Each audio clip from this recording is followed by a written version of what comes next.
క్రీస్తునందు ప్రియమైన దేవుని బిడలారా, యేసుక్రీస్తు ఘనమైన ఉన్నతమైన నామములో మీ అందరికీ శుభములు తెలియజేస్తూ ఉన్నాను.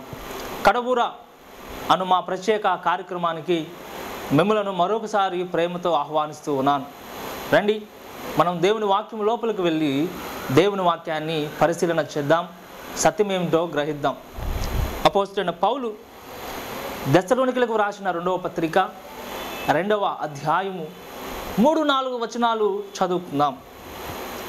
మొదట భ్రష్టత్వము సంభవించి నాశన పాత్రుడగు పాప పురుషుడు బయలు పడితేనే గాని ఆ దినము రాదు. ఏది దేవుడనబడునో, ఏది పూజింపబడునో దానినంతటిని ఎదిరించుచు దానికంతటికి పైగా వాడు తన్ను తానే హెచ్చించుకొనుచు తాను దేవుడనని తన్ను కనబరుచుకొనుచు దేవుని ఆలయములో కూర్చుండును గనుక ఏ విధముగానైనను ఎవడును మిమ్మును మోసపరచ నీయకుడి. ప్రియమైన దేవుని బిడ్డలారా, పౌలు గారు తెలియజేస్తూ ఉన్నాడు, ఎవడును మిమ్మును మోసపరచకుండా చూచుకునుడి. ఈ దినములలో విశ్వాసులను కలవరపరిచే అంశాలు అనేకమైనవి ఉన్నాయి. విశ్వాసులను మోసపరిచే బోధలు, మోసపరిచే దుర్బోధకులు, అబద్ధ ప్రవక్తలు అనేక మంది బయలుదేరారు. అందులో అగ్రగణ్యుడు ఈ అద్దంకి రంజిత్ ఓఫిర్ అని నేను తెలియజేస్తూ ఉన్నాను. చదవబడిన లేఖన భాగాన్ని మనం ఇంకా కొంచెం లోపలికి వెళ్ళి పరిశీలన చేద్దాం, ఆలోచన చేద్దాం. దేవుని వాక్య సహాయంతో మనం ముందుకు సాగుదాం. ప్రియమిత్రులారా, ప్రియమైన దేవుని బిడ్డలారా, ఈ వాక్య ప్రకారంగా రంజిత్ ఓఫిర్ సంఘము మహాశ్రమల కాలంలో అబద్ధ క్రీస్తు పరిపాలనలో, అనగా అబద్ధ క్రీస్తు తానే దేవుడని చెప్పుకొని దేవుని ఆలయంలో కూర్చుంటాడు. అప్పుడే సంఘము ఎత్తబడిద్ది. సంఘము ఎత్తబడటానికి ఇదే స్పష్టమైన సూచన అని యుగాంతం గ్రంథంలో వ్రాయటం జరిగింది. ఏది స్పష్టమైన సూచన అంట?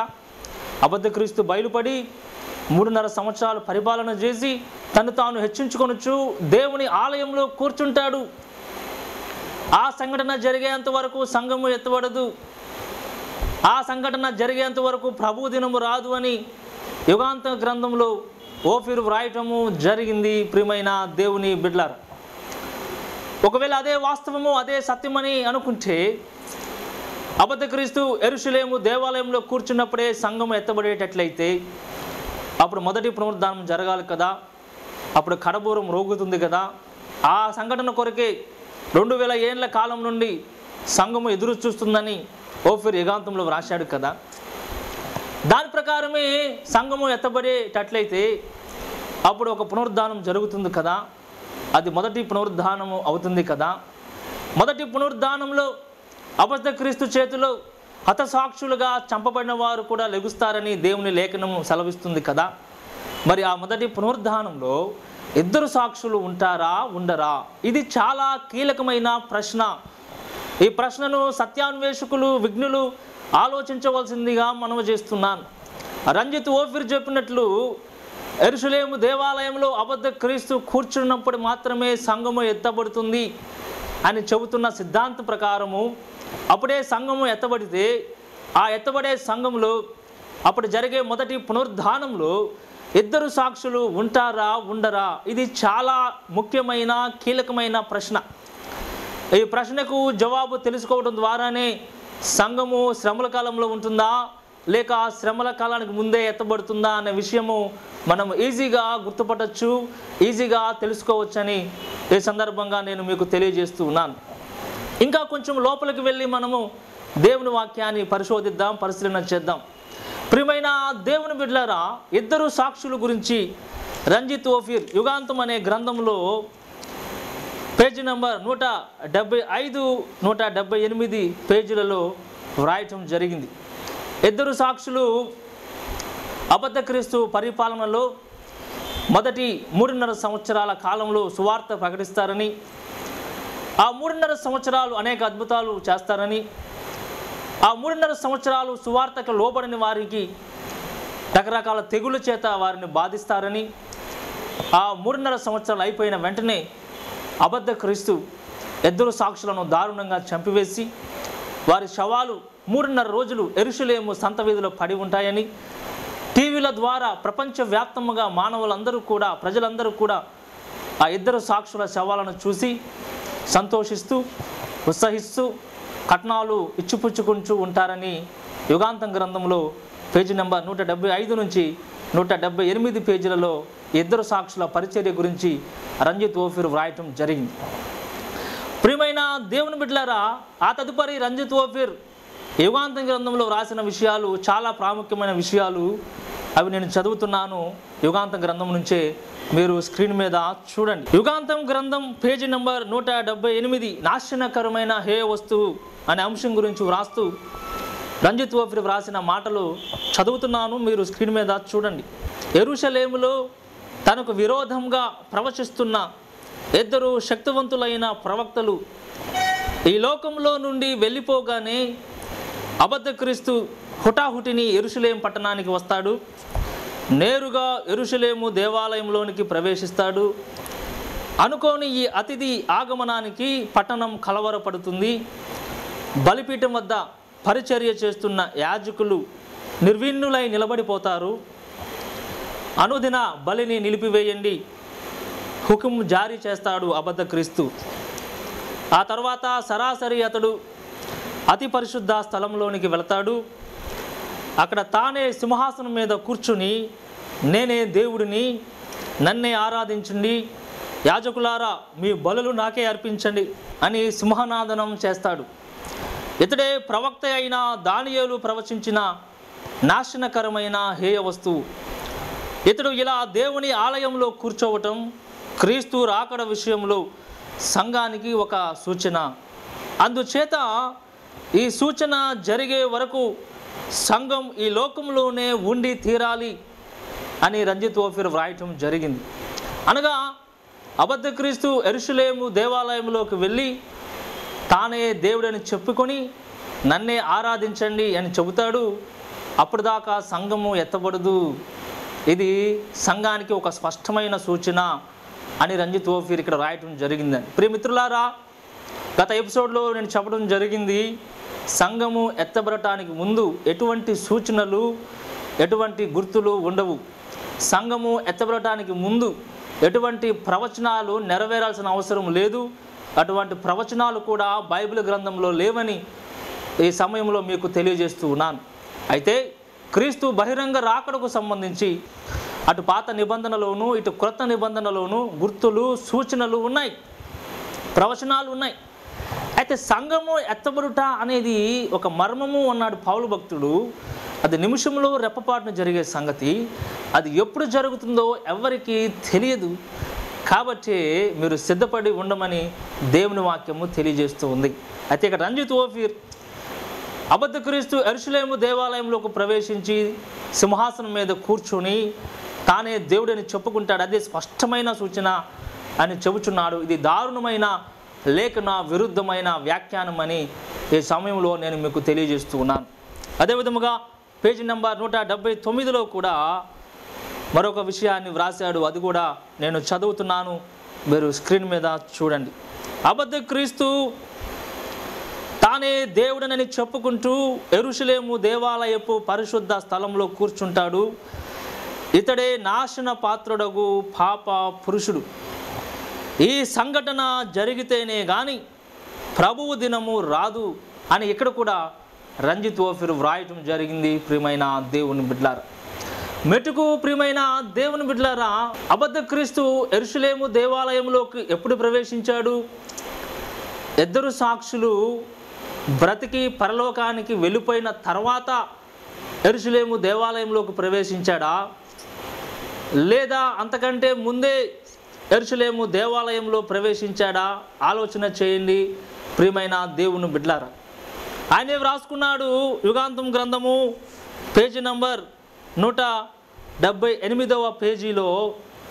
ఆ మాటలు కూడా నేను చదువుతున్నాను, మీరు స్క్రీన్ మీద చూడండి. యెరూషలేములో తనకు విరోధంగా ప్రవచిస్తున్న ఇద్దరు శక్తివంతులైన ప్రవక్తలు ఈ లోకంలో నుండి వెళ్ళిపోగానే అబద్ధ క్రీస్తు హుటాహుటిని యెరూషలేము పట్టణానికి వస్తాడు, నేరుగా యెరూషలేము దేవాలయంలోకి ప్రవేశిస్తాడు. ఎప్పుడు ప్రవేశిస్తాడు అని వ్రాసాడు?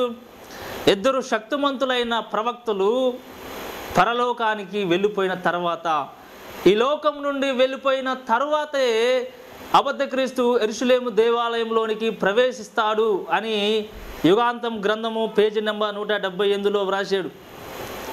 సంఘము ఎప్పుడు ఎత్తబడుతుందని రాశాడు? ఇదే పేజీలో. అబద్ధ క్రీస్తు యెరూషలేము దేవాలయంలో కూర్చున్నప్పుడు మాత్రమే సంఘము ఎత్తబడుతుంది, అప్పుడు దాకా సంఘం ఎత్తబడదు అని రాశాడు. నా ప్రశ్న ఏమిటంటే, యెరూషలేము దేవాలయంలోకి అబద్ధ క్రీస్తు ప్రవేశించి తానే దేవుడని చెప్పుకొని కూర్చున్నప్పుడు సంఘం ఎత్తబడుతుంది అని రంజిత్ ఓఫీర్ చెప్పుచున్నాడు కదా. అప్పుడే మొదటి పునరుద్ధానం జరుగుతుందని చెప్పుచున్నాడు కదా. అలా మొదటి పునరుద్ధానం జరిగితే, అలా సంఘం ఎత్తబడితే, ఆ ఎత్తబడే సంఘంలో అప్పుడు జరిగే మొదటి పునరుద్ధానంలో ఇద్దరు సాక్షులు ఉంటారా ఉండరా? ఎందుకనగా ఈ ప్రశ్న ఎందుకు నేను వేస్తున్నానంటే, రంజిత్ ఓఫీరే యుగాంతం గ్రంథంలో మరొక పేజీలో మరొక విషయాన్ని కూడా వ్రాయటం జరిగింది. ఆ విషయాన్ని కూడా నేను మీకు చదివి వినిపిస్తున్నాను. స్క్రీన్ మీద మీరు చూడండి. యుగాంతము గ్రంథము పేజీ నెంబర్ 240వ పేజీ. క్రీస్తు ఆగమనం ఒక్కటే గనుక పరిశుద్ధుల పునరుద్ధానం కూడా ఒక్కటే. ఇద్దరు సాక్షులు లేవటం, యేసు శిలువ మరణ సమయంలో కొందరు లేవటం ఇలాంటివి కావు అని రంజిత్ ఓఫీర్ స్పష్టంగా ఇక్కడ వ్రాయటం జరిగింది. కాబట్టి అబద్ధ క్రీస్తు యెరూషలేము దేవాలయంలోకి రాకమునిపే ఇద్దరు సాక్షులు పునరుద్ధానం చెంది ఈ లోకం విడిచిపెట్టి పరలోకానికి వెళ్ళిపోయారు అనగా అక్కడ ఒక పునరుద్ధానము కనబడుతుంది. అయితే మరొక విషయాన్ని ఇక్కడ రంజిత్ ఓఫీరు మరొక విధంగా ఈ యుగాంత గ్రంథంలో రాస్తున్నాడు. సంఘము ఎప్పుడు ఎత్తబడిద్ది అంటే, అబద్ధ క్రీస్తు యెరూషలేము దేవాలయంలో కూర్చున్నప్పుడు మాత్రమే సంఘం ఎత్తబడిద్ది అన్నాడు. ఆ ఎత్తబడే సంఘంలో ఇద్దరు సాక్షులు ఉంటారా? అప్పుడు జరిగే మొదటి పునరుద్ధానంలో ఇద్దరు సాక్షులు ఉంటారా? ఇద్దరు సాక్షులు అంతకు మునిపే పునరుద్ధానం చెందారు కదా. క్రీస్తు ఆగమనం ఒకటే, మృతుల పునరుద్ధానం, పరిశుద్ధుల పునరుద్ధానం ఒకటే అని చెప్పాడు కదా. ఇద్దరు సాక్షులు ఒకసారి లెగవటం, క్రీస్తు సమాధిలో నుండి లేచినప్పుడు కొంతమంది లెగవటం ఇలా కాదు. పరిశుద్ధులందరూ, భక్తులందరూ కడబూరం రోగగానే ఒకసారే లెగుస్తారు అని ఇక్కడ యుగాంతం గ్రంథంలో ఆయన చెప్పుచున్నాడు కదా. కానీ ఆయన రాసిన దానికి ఆయనే విరుద్ధంగా ఈ గ్రంథంలో రాసుకోవటం జరిగింది. ఇద్దరు సాక్షులు పునరుద్ధానం ఒకవైపు జరిగిందని చూపిస్తున్నాడు, మరొక వైపు అబద్ధ క్రీస్తు యెరూషలేము దేవాలయంలో కూర్చున్నప్పుడు సంఘం ఎత్తబడుతుందని చెబుతున్నాడు. అబద్ధ క్రీస్తు యెరూషలేము దేవాలయంలో కూర్చున్నప్పుడు ఒక పునరుద్ధానం జరిగితే అది రెండవ పునరుద్ధానం అవుతుంది. కానీ మొదటి పునరుద్ధానం ఎలా అవుతుంది? ఎందుకంటే అంతకు మునిపే ఇద్దరు సాక్షుల పునరుద్ధానం జరిగింది కదా. ఆ ఇద్దరు సాక్షుల పునరుద్ధానం జరిగిన తర్వాతనే అబద్ధ క్రీస్తు యెరూషలేము దేవాలయంలోకి ప్రవేశించాడు కదా. ఇంతకీ సంఘం ఎప్పుడు ఎత్తబడుతుంది? ఇద్దరు సాక్షులతోనే సంఘం ఎత్తబడుతుందా, లేక అబద్ధ క్రీస్తు యెరూషలేము దేవాలయంలోకి ప్రవేశించినప్పుడు సంఘం ఎత్తబడుతుందా? అబద్ధ క్రీస్తు యెరూషలేము దేవాలయంలోకి ప్రవేశించినప్పుడు సంఘం ఎత్తబడితే ఆ ఎత్తబడే సంఘంలో ఇద్దరు సాక్షులు ఎక్కడా? అలా కాదండి, ఇద్దరు సాక్షులతోనే సంఘం ఎత్తబడిద్ది అని చెప్పే పని ఎట్లయితే, మరి అబద్ధ క్రీస్తు యెరూషలేము దేవాలయంలోకి వెళ్ళిన తర్వాతే సంఘం ఎత్తబడుతుంది, అప్పటిదాకా సంఘం ఎత్తబడదని ఎలాగూ ఈ రంజిత్ ఓఫీర్ యుగాంతం గ్రంథంలో రాశాడు. ఇంతకీ సంఘం ఎప్పుడు ఎత్తబడుతుంది బాబు అని మీరందరూ పోయి రంజిత్ ఓఫీర్ని ప్రశ్నించండి, ఆయనకే తెలియదు. ఆయనకే తెలియక ఈ యుగాంతము అనే గ్రంథాన్ని ఆయన రాయటం జరిగింది. ప్రియమైన దేవుని బిడ్డలారా, ఇది దేవుడు బయలుపరిచిన గ్రంథము కాదు. ఇది దారుణమైన అబద్ధ బోధ, లేఖన విరుద్ధమైన బోధ అని ఈ సందర్భంగా నేను మీకు తెలియజేస్తూ ఉన్నాను. ఇక్కడ మీరు చూశారు ఇద్దరు సాక్షుల గురించి. అదేవిధముగా అబద్ధ క్రీస్తు యెరూషలేము దేవాలయంలో ప్రవేశించినప్పుడు సంఘం ఎత్తబడిద్ది అని రంజిత్ ఓఫీర్ చెప్పిన విషయాలను కాంట్రడిక్షన్గా ఆయన ఎలాగ రాసుకున్నాడు ఈ సందర్భంగా నేను మీకు పేజీ నెంబర్తో సహా చూపించాను. మరలా అర్థం కాకపోతే మరలా మీరు ఈ మెసేజ్ని మరలా మీరు వినండి. అప్పుడు మీకు సత్యము దేవుడు బయలుపరుస్తాడని నా ప్రగాఢ విశ్వాసము, నమ్మకము. ప్రియమైన దేవుని బిడ్డలారా, ప్రియమైన దేవుని బిడ్డలారా, ఇద్దరు సాక్షుల పునరుద్ధానం వేరు, సంఘము ఎత్తబడుట వేరు. ఈ రెండిటికి మధ్యలో మూడు ప్రధానమైన భేదాలు ఉన్నాయి, మూడు ముఖ్యమైన భేదాలు ఉన్నాయి. వాటిని ఈ సందర్భంగా మీ ముందుకు తీసుకుని వస్తున్నాను. జాగ్రత్తగా మీరు పరిశీలించవలసిందిగా మీకు మనవి చేస్తూ ఉన్నాను.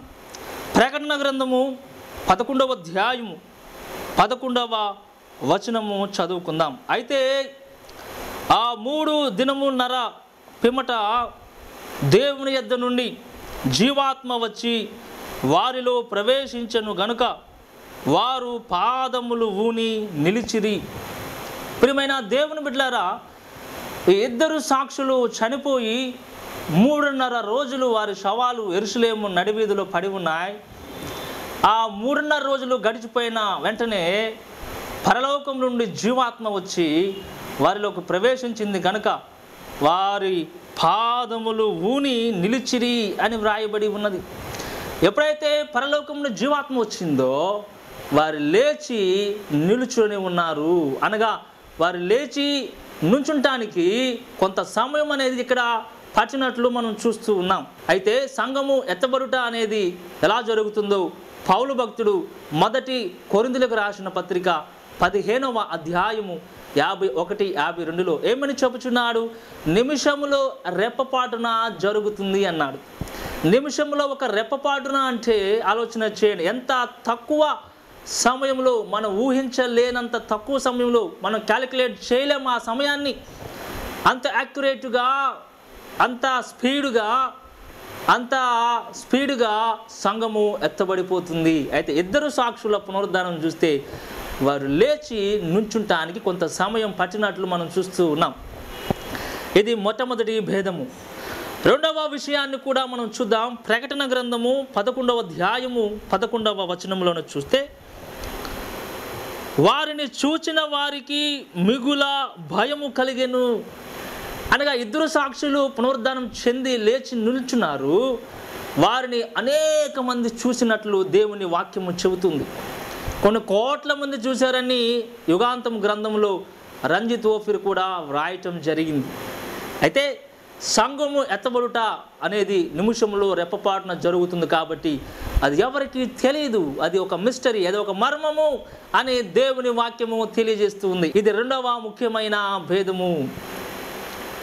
మూడవ విషయాన్ని మనం గమనిస్తే ప్రకటన గ్రంథము 11వ అధ్యాయము 12వ వచనము మనము చదువుకుందాం.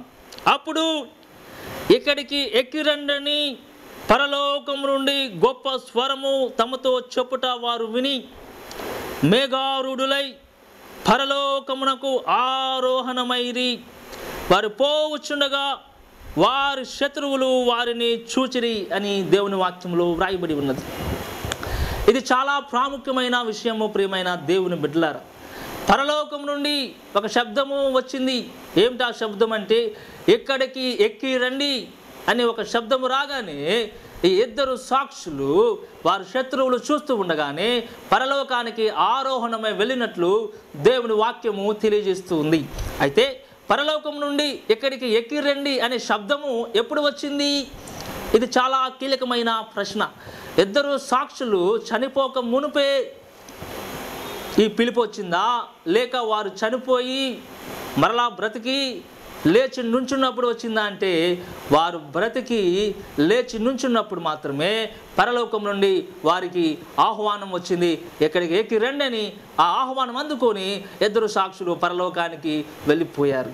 అయితే సంఘము ఎత్తబడినప్పుడు కడబుర మ్రోగుతుంది అని దేవుని వాక్యములో వ్రాయబడి ఉన్నది. 1 కొరింథీయులకు రాసిన పత్రిక 15వ అధ్యాయము 51-52, 1 దెస్సలోనికలకు రాసిన పత్రిక 4వ అధ్యాయము 15, 16, 17 వచనాల్లో ఈ కడబోర మ్రోగినప్పుడు మృతులు అక్షయులుగా లేపబడుదురు అని వ్రాయబడి ఉన్నది. కడబోర మ్రోగినప్పుడు మాత్రమే సమాధుల్లో ఉన్న భక్తులు లేచి వస్తారని దేవుని వాక్యంలో వ్రాయబడి ఉన్నది. అనగా సంఘము ఎత్తబడుట ఎప్పుడంటే కడబోరం మ్రోగినప్పుడే మృతులు అక్షయులుగా లేపబడతారు. అనగా ముందు బూర శబ్దము, తర్వాత మృతులు అక్షయులుగా లేపబడటం. అయితే 2 సాక్షులు ముందు వారు లేచి పునరుద్ధానం చెందారు. ఆ తదుపరి పరలోకం నుండి శబ్దము వచ్చింది, ఇక్కడికి ఎక్కి రండి అని. ఇది చాలా ముఖ్యమైన ప్రధానమైన భేదమని ఈ సందర్భంగా తెలియజేస్తున్నాను. విజ్ఞులు, ఆలోచన పరులు, సత్యాన్వేషకులు ఆలోచించవలసిందిగా మనం చేస్తున్నాను. కాబట్టి ఇద్దరు సాక్షులు పునరుద్ధానం వేరు, సంఘము ఎత్తబడుట వేరు, అబద్ధ క్రీస్తు యెరూషలేము దేవాలయంలో ప్రవేశించడం వేరు. ఇవన్నీ వేరు వేరు సంఘటనలు.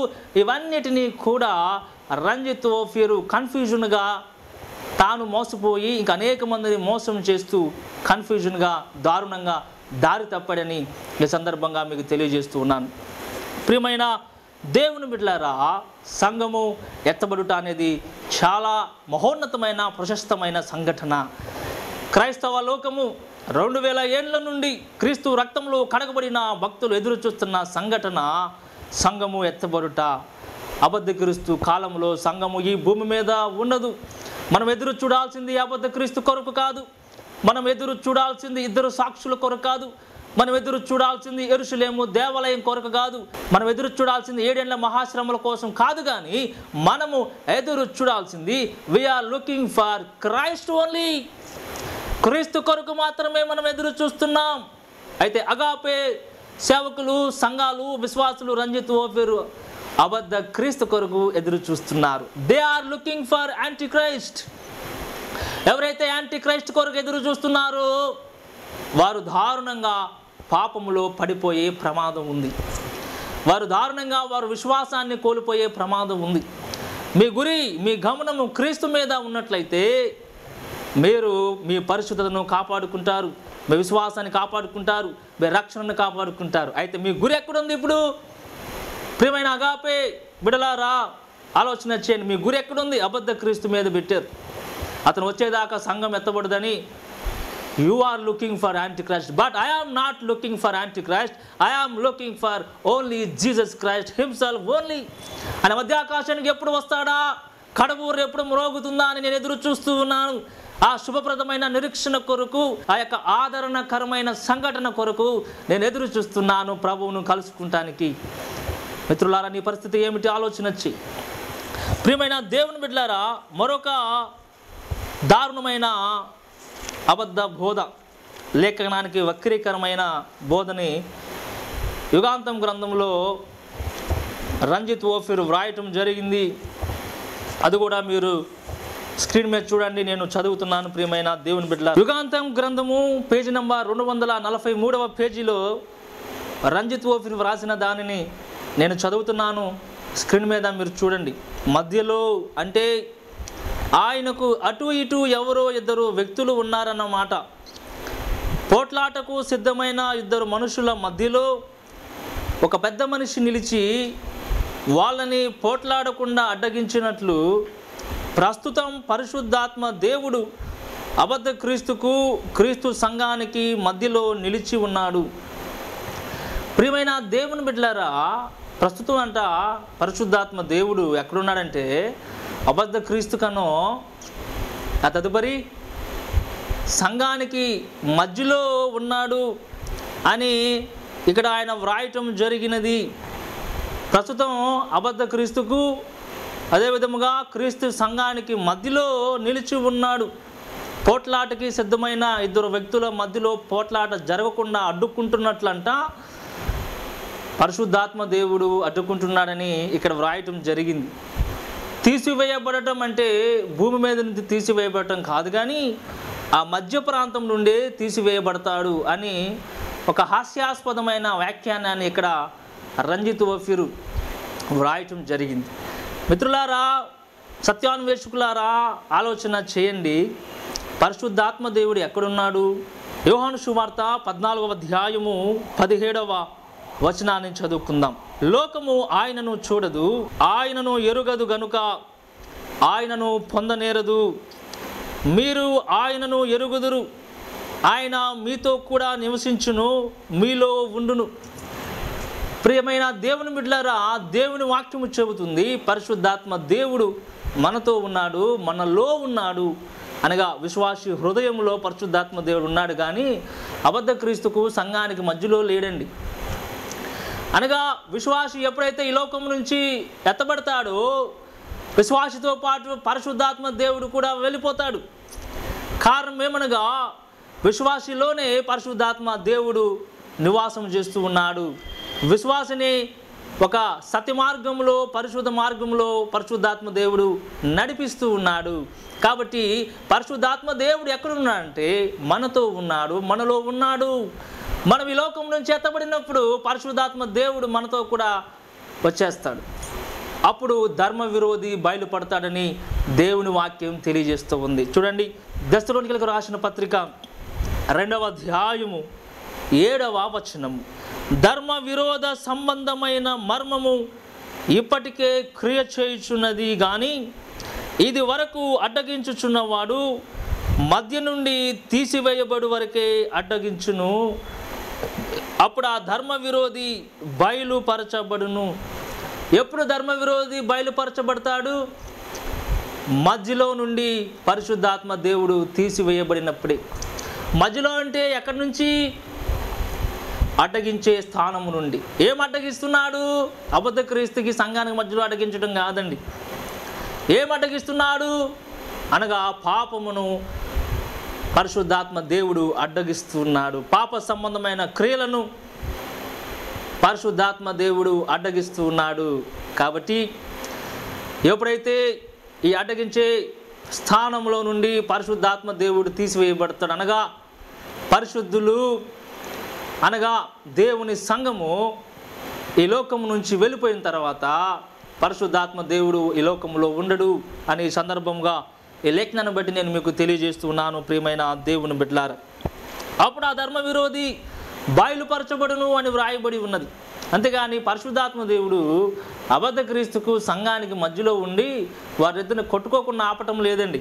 పరిశుద్ధాత్మ దేవుడు విశ్వాసి హృదయంలో ఉన్నాడు, విశ్వాసితో ఉన్నాడు, దేవుని సంఘము లోపల ఉన్నాడు. సంఘము ఎత్తబడినప్పుడు పరిశుద్ధాత్మ దేవుడు కూడా వెళ్ళిపోతాడు. ప్రియమైన దేవుని బిడ్డలారా, అది లేఖనం చెబుతున్న సత్యము, ఓఫీరు చెబుతున్న సత్యము కాదండి. అది లేఖనం చెబుతున్న సత్యము.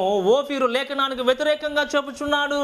ఆలోచన చేయవలసిందిగా మీ అందరికీ తెలియజేస్తున్నాను. కాబట్టి సంఘము ఎత్తబడిన తర్వాతే అబద్ధ క్రీస్తు బయలుపడతాడని ఈ లేఖనము సెలవిస్తూ ఉన్నది.